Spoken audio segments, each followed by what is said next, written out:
Ladies and gentlemen, please tell your people, anybody who has not left their father or mother is not fit to join another person in marriage. It is just simple.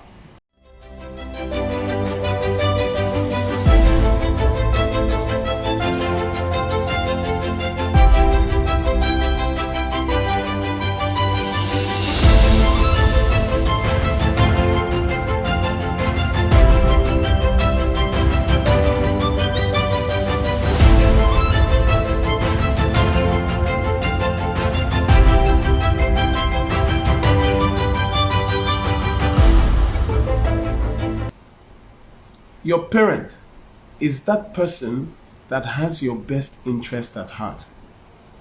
Your child is that child, biological, adopted, nurtured, or by reason of domestic affinity, that has your best interest at heart. Where am I going to see you again? The point is that the fact that you were birthed by a person does not mean that the same person cannot destroy you.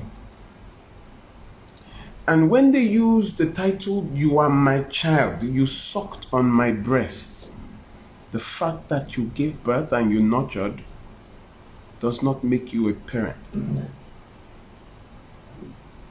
There are animals that we know have a knack for eating their own young. I will move from there to the next point. Where am I going with this? Now, when you are joined with a man who has not left the loins of his father or his mother, to the extent that he is not able to make up his mind without parental influence, you have a problem. When you are joined to a woman who has not left to cleave, now this is the beauty of that. The Bible says a man shall leave his father and mother and cleave to his wife. The Bible did not say anything about the mother leaving. No. It just says the man should leave and cleave to the wife. So where would the wife be for the husband to leave to cleave? Do you understand what I'm saying? The Bible says a man should leave the father and mother for this reason, for marriage. Would leave the father and mother and cleave to the wife. You know what cleave means? You hold on to. For you to cleave to something, it means that that thing is not attached to anything.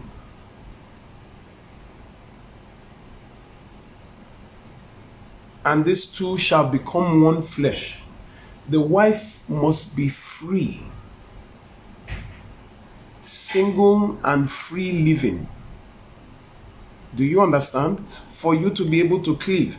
For example, you cannot go and cleave to a tree and the two of you one. The tree does not move. So you can't move. You can't claim the tree because its roots are in the ground.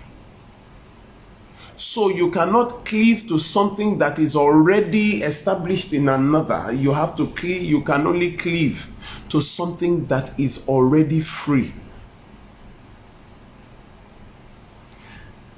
Men have a lot of times of parental influence, in the fact that a lot of times you see men who cannot make up their minds. You see men who are ruled especially by a mother or what their family wants.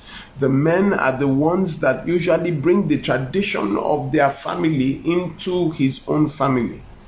The wife already has left. That is why the wife's tradition does not really matter in marriage. It is the tradition of the husband. You live because you are deemed to have left your family. It is the church of your husband you will go to. It is the state that the husband lives, where he wants you to. That is where you. So the wife is already free.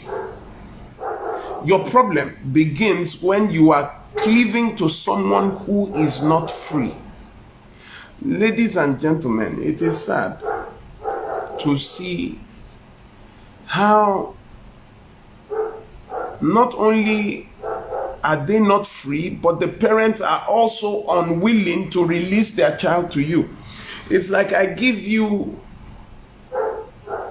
a cow and you receive the cow, but the rope is still in my hands. You have given me the cow, but I cannot go because you are still holding the rope.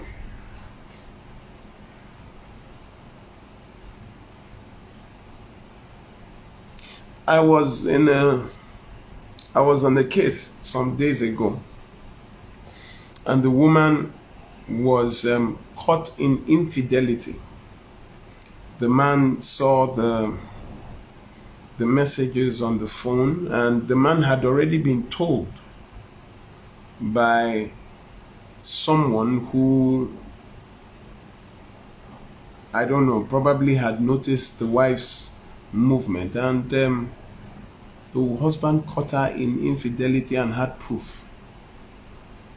So he forwarded the messages to the chat with the other man no, he didn't forward it at first. He called the wife. Initially was maybe a little shocked. She didn't know that she had been discovered, but after some time she just said, what is it? That is, what is it that has not been done before? What is new? It happened, and it was a moment of weakness. And the man said, is that how you would even, for someone who is caught in infidelity? He was upset. Not up to 2 days, the wife's father called and said, what is wrong? That, my daughter said this and that and that and that. Then he asked the father, did your daughter tell you what she did? And the man said, and that she was just with one man, and so that what did you do that made your wife go and be with another man, that obviously you are doing something wrong? The man didn't hear correctly. He said, what? He said, yes, because if you are treating her right, she won't need another man. He said he should hold on. Forwarded the messages that maybe you don't know what I'm talking about. They cut the phone, the man read it and called back and said, yes, that what you should do is to ask her how she likes it. You will both come and then she will tell you what she did wrong, what you are not doing right. Then, that is how you will patch it. The husband cut the phone and now called his own parents that so and so. And when the father called, the two fathers spoke. Next thing, he woke up and there was a bus in front of his house in the morning with 2 or 3 men that have come to pack the load of the daughter, the wife, out of the house that the father said is not by force.